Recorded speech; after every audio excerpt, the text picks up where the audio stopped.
अब ये देखिए स्टूडियो में सामने आप देखिएगा कि ये सारे जीन्स यहाँ पर आपको दिखेंगे। ये हमने आज खास तौर पर यहाँ रखा है क्योंकि आप बाजार में जाते हैं तो आपको लगता है कि आप जिस ब्रांड के कपड़े पहनते हैं आपको लगता है कि साहब यही मेरे लिए अच्छा है तो आप वो खरीदते हैं। देखिए सारे ब्रांडेड यहाँ पर कपड़े हैं। और अब आप सोच रहे होंगे कि आखिर ये सारी चीज़ें हमने यहाँ पर क्यों इकट्ठा की हैं, तो ये बताएंगे कि अगर कोई कपड़ा खरीदने जाए और उसका विश्वास किसी एक ब्रांड पे है और वो कपड़ा खरीद ले, अब बाद में पता चले कि कपड़ा नकली है, वो खरीदते समय कैसे पता करें? खरीदते समय पता करने के लिए हमें सबसे पहले देखना होता है कि कपड़े की जो स्टिचिंग है वो कैसी है, ओवरऑल जो शेड उसका है वो कैसा है जी। उसके ऊपर अगर कोई टैग लगा हुआ है तो उस पर कोई QR कोड या वेरिफिकेशन सिस्टम है या नहीं है। अच्छा। तो 3-4 पॉइंट्स हैं जिसके बेस पे हम कुछ QR कोड से आप देखें। QR कोड से हम डायरेक्ट हम स्कैन करके देख सकते हैं कि मैन्युफैक्चरर क्या है, उसकी इन्फॉर्मेशन वहाँ पे है अवेलेबल। ओके। इसके जो स्टिचिंग है, स्टिचिंग से हमें पता चल सकता है। दिखा करके वहाँ पर बताइएगा जी। जैसे ये स्टिचिंग है, यूनिफॉर्म होना चाहिए। ओके। कोई भी स्टिचिंग की साइज अप या डाउन नहीं होना चाहिए। जो कलर ऑफ शेड है ये भी यूनिफॉर्म होना चाहिए। तो ये सारे पॉइंट्स हैं जो हम जाके शॉप पे देखेंगे जी। शॉप पे देखना। तो आज जो हमारे जानकार बता रहे हैं बिल्कुल आप इसको गौर से आप देखिएगा कि आप कहीं ऐसा तो नहीं कि आप भी ठगी के शिकार हो रहे हैं। पहला आपने बताया QR कोड, ये स्कैन कीजिए, अगर ये काम कर रहा है इट मींस कि ये सही है जी जी। अभी ये देखिए ये वास्कर लेवल है, ओरिजिनल है और ये आफ्टर डाई के बाद इसमें क्या हुआ है, कलर जो है ट्रांसफर हो गया है। और अगर यही ओरिजिनल ठीक है जो डुप्लीकेट रहेगा तो फर्स्ट पास में ही पूरी तरह डार्क हो जाएगा। हमें अक्षर भी नहीं दिखेगा इसका। ओके ठीक है, फर्स्ट वॉश में वो मतलब सब कुछ गायब हो जाएगा।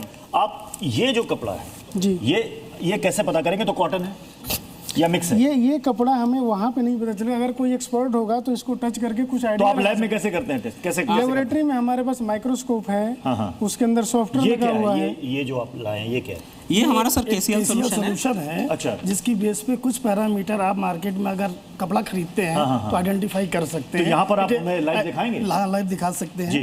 क्योंकि राजेश जी इस मामले के जानकार हैं, इतने सालों से। देखिए मैं दिखा दे रहा हूँ। बेसिकली ये क्या होता है कि जितने भी कपड़े होते हैं इनका बैलेंस होता है पीएच शुड बी 7 के पीएच बैलेंस। आपकी पूरी बॉडी भी पीएच से ही चलती है। अगर इसमें एसिड या अल्कली मिला होगा, कुछ गलत चीजें होंगी ना तो आपको इरिटेट करेंगी और इचिंग की प्रॉब्लम आती है। तो हम थोड़ा सा कपड़ा लेके और नॉर्मली घर पे कैसे कर सकते हैं, थोड़ा सा कपड़े को लेके हल्का सा नमक का सलूशन, मतलब कपड़े कतरन आपने बना दिया। कपड़े एवं 5 mm के आसपास में हम एक कटिंग करते हैं ताकि डिजॉल्व अच्छी तरह हो जाए। अच्छा। इसके अंदर जो डाई यूज किया गया है उसके कारण क्या है, केमिकल्स बाहर निकलेंगे और वो केमिकल्स कितना बाहर निकल रहे हैं, वो एसिड है या बेस है, वो हमारे लिए सेफ है या अनसेफ है, इसका डिसीजन ये करेगा। मतलब वो हमारे स्किन पर क्या जैसे फूड सेफ अनसेफ होता है वैसे ही कपड़े की सेफ्टी। और ये क्या है? ये KCL सोल्यूशन है, बट घर पे इसको नमक का सोल्यूशन भी बोल सकते हैं। तो कोई सोडियम क्लोराइड, नमक का पानी आप ले लीजिए। नमक के पानी से कोई ऐसे टेस्ट कर सकता है? नमक से आप पानी पता क्या चलेगा? अब आपका जैसे देखिए नॉर्मली क्या होता है कि हम बड़ी मशीनें ला नहीं सकते, जो मशीनें pH मीटर है उसको ला नहीं सकते।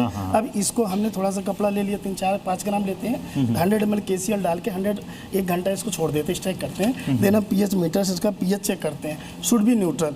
मतलब जैसे ये, बट हम मशीन ला नहीं सकते, टेंटेटिव दिखाने के लिए हम ये pH स्ट्रिप है, pH स्ट्रिप को आप डालेंगे इसके अंदर, तभी अगर pH आपका अगर एसिड होगा, ये रेंज बने हुए हैं 1 to 14 होता है pH, 0 to 14 होता है 1 to 3। इससे भी आपको आइडिया लग जाएगा कि बेस है, एसिड है कि न्यूट्रल है। Nature should be neutral. Okay, हाँ ये शुड बी न्यूट्रल। जैसे इन्होंने कपड़ा डाला, ये लगभग आपका 6 और एग्जैक्ट तो नहीं 6-7 के आसपास, देखिए 7 के आसपास मैच कर रहा है। ये 7 में मैच कर रहा है ना, बट इट्स ओके। बट इसको 1 घंटा और छोड़ने के बाद चेक करेंगे एक्चुअल लीचबिलिटी। जब तक इसके अंदर जो कलर में आ जाएगा तो वो अगर ये देखिए यहाँ से यहाँ के ऊपर जितने भी कलर आएंगे तो एसिड है। देखिए 5, 3, 1 के आसपास वाले कलर हैं, सबसे खतरनाक 1 कलर है। मैं डॉक्टर मंजू केसरी, अब ये डिपार्टमेंट अब आपका है, क्योंकि इन्होंने ये टेस्ट इसलिए किया कि इसका हमारे स्किन पर असर पड़ेगा या नहीं पड़ेगा। अब ये बताइए, अगर ये कह रहे हैं कि पीएच लेवल में अगर ये 1 तक आ रहा है तो ये खतरनाक है, ये कितना खतरनाक हो सकता है लोगों की स्किन के लिए? इमीडिएटली आपको बहुत सीवियर एलर्जी हो रही है और एकदम रैशेज आ गए हैं पूरी बॉडी पे, या स्पेशली उन कॉन्टैक्ट जगह पे जहाँ आपको बहुत ज़्यादा स्वेट होता है। पहले तो आप समझ ही नहीं पाते आपको एलर्जीज क्यों हो रही हैं। सेकेंडली आपको डॉक्टर के पास जाना पड़ सकता है, जो फर्दर एक प्रॉब्लम है। अगर आपको पता भी नहीं चल रहा है कि आपको किन चीज़ों से एलर्जी हो रही है, आप बार बार वही कपड़ा पहन रहे हो, इमीडिएटली तो डॉक्टर भी नहीं बता पाएगा कि आपको कपड़ों की वजह से ही हो रही है। ये रिपीटेशन होता रहा तो आपको वहाँ पे परसिस्टेंट एक्जिमा भी बन सकता है। एंड अगर ये आप उसी तरह के कपड़े आप पूरी लाइफ पहनते हैं तो फिर लॉन्ग टर्म जो रिएक्शंस होते हैं, लाइक जैसे हम बात करते हैं, क्योंकि ये कार्सिनोजेनिक होते हैं, तो लॉन्ग टर्म इनके एक्सपोजर से प्रॉब्लम हो सकती है। ठीक है, नितिन सक्सेना जी, आप